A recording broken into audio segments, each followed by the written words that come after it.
Now, who does not love rice, pasta, bread, or potatoes? You get the idea. They are starchy foods, they are loaded with starch, and hundreds of millions of people all around the world are consuming these foods every single minute of every single day. But what if I told you that you can take your rice, your potatoes, your pasta, and your bread and actually reduce the carbohydrate content within them? You might be thinking, how is that even possible? Or perhaps you are assuming, oh, I just eat less of them and therefore consume fewer carbs. No, you eat the exact same portion you have always eaten, and you will still be taking in fewer carbohydrates into your body. In other words, when those carbohydrates normally break down into glucose, they get absorbed into the bloodstream and delivered into the cells throughout your body. But when there is less glucose being produced, you end up with less sugar entering your system. So how exactly do we accomplish this? If you cook rice and eat it immediately while it is freshly prepared, you will be consuming the full carbohydrate content. White rice is obviously less fibrous compared to brown rice or more natural varieties, and the same principle applies to pasta and potatoes as well.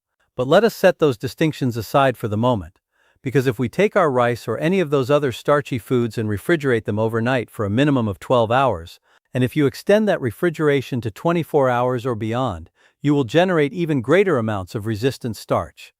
When we refrigerate these starchy foods, whether rice, potatoes, or pasta, they undergo a process scientifically known as retrogradation.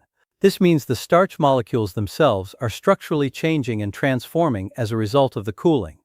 And when those molecules change their structure, they form what we call resistant starch. So when we consume resistant starch, it travels through our stomach and into our small intestine. Normally, our digestive system contains specific enzymes designed to break down regular carbohydrates so they can be absorbed directly into our bloodstream. But here is the critical difference. We do not possess enzymes capable of digesting resistant starch. So instead of being broken down and absorbed, it continues traveling all the way down to the colon.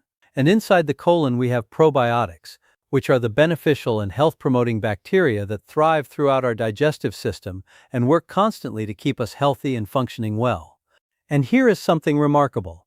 Those probiotics absolutely love resistant starch.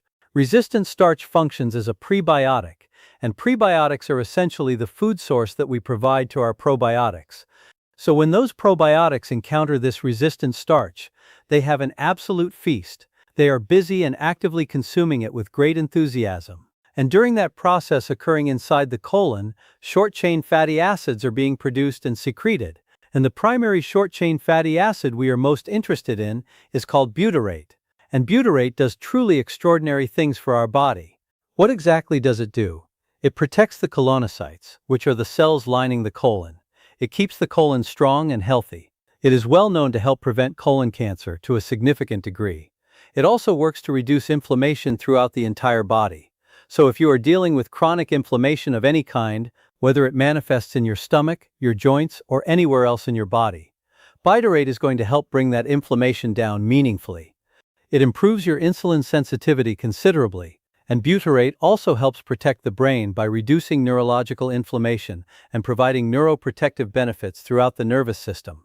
And returning to the gut, because the gut is genuinely where the majority of all disease originates, resistant starch actively helps address leaky gut syndrome. It helps repair and heal the gut lining if you are dealing with chronic irritable bowel syndrome, ongoing digestive difficulties, persistent bloating, or any other type of intestinal dysfunction. This is purely an asset and a benefit, helping your body repair and restore itself from within. And these prebiotics and resistant starches also function as dietary fiber. This supports healthy peristalsis and helps effectively prevent constipation from occurring. And if you have been struggling to lose weight despite your best efforts, the underlying problem may very well be an unhealthy and imbalanced gut.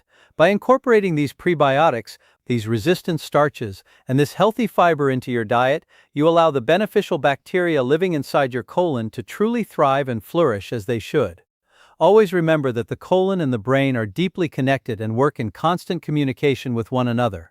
Everything truly does begin in the colon. So make absolutely certain you are not feeding yourself with refined and processed sugars, candies, and sodas, because those substances cause harmful bacteria like Candida to flourish and multiply. This is precisely why conditions like thrush are so widespread, particularly among women. All of those problems trace their origins back to a poor and unbalanced diet. Remember that a genuinely healthy diet will help you lose excess weight far more quickly and efficiently. And because bread also contains starch, even simply freezing your bread will cause it to undergo that same retrogradation process. It will increase the resistant starch content within it. You will not digest as many of the carbohydrates. It will still nourish and feed your gut microbiome.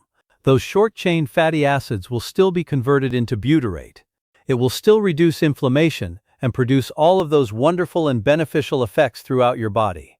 So the bottom line comes down to this. You are going to reduce your effective carbohydrate intake. You are going to improve your insulin sensitivity. You are going to enhance the overall function of your colon and address issues like constipation and any other dysfunction or disease, including IBS, that may be occurring within your digestive system. You are feeding and nourishing the beneficial bacteria living within you. And when you have healthy bacteria and a thriving and healthy gut, you are going to have a healthier body overall. Your metabolism is going to function more effectively and efficiently. Your hormones are going to regulate themselves better, both in your brain and throughout your intestinal system. That is going to support better quality sleep. It is going to benefit your nervous system. It is going to help your neurotransmitters function properly. It can help reduce anxiety. It can even contribute to alleviating depression because everything operates through an interconnected and balanced system. And when your gut falls out of balance, everything else in your body begins to suffer and deteriorate as a consequence. So these resistant starches produced through refrigeration will make you more insulin sensitive and less insulin resistant. That means glucose can enter your cells far more easily and efficiently, placing considerably less stress and burden on your pancreas. You will not need those repeated surges of insulin that over time cause insulin resistance and can ultimately lead to type 2 diabetes, metabolic syndrome, and various other serious health complications. These resistant starches will also meaningfully support your weight loss efforts. Always remember that portion control remains fundamentally important, and remember equally that you must exercise regularly, you must maintain a healthy and balanced diet, you must prioritize quality sleep, you must keep your stress levels well managed, stay properly hydrated, ensure you are getting your essential vitamins and minerals, eat your fresh fruits and vegetables, your natural and healthy legumes, as well as quality meats if you enjoy them, healthy fats like olive oil and avocado. You still need to eat in a genuinely healthy and nourishing way overall. But the most important takeaway is this. Carbohydrates are not necessarily bad for you when you understand the science that governs how your body processes them. I truly hope you enjoyed this video. Please share it with your friends and family, and most importantly, go out and make it a truly great day. I am Dr. Alan Mandell.